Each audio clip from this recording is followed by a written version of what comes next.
Hi, my name is Janani Ravi and welcome to this course on preparing data for modeling with scikit-learn.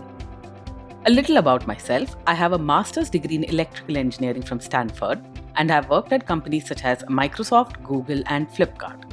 At Google, I was one of the first engineers working on real-time collaborative editing in Google Docs, and I hold 4 patents for its underlying technologies. I currently work on my own startup, Lunicorn, a studio for high-quality video content.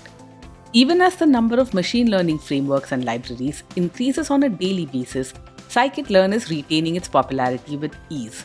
Scikit-learn makes the common use cases in machine learning, clustering, classification, dimensionality reduction, and regression incredibly easy. In this course, you will gain the ability to appropriately pre-process data, identify outliers, and apply kernel approximations. First, you will learn how pre-processing techniques such as standardization and scaling help improve the efficacy of ML algorithms.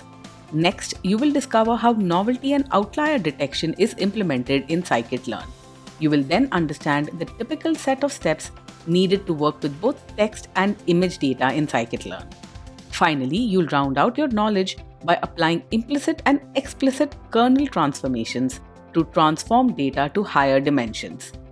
When you're finished with this course, you will have the skills and knowledge to identify the correct data pre-processing technique for your use case, and you'll be able to detect outliers in your dataset using theoretically robust techniques.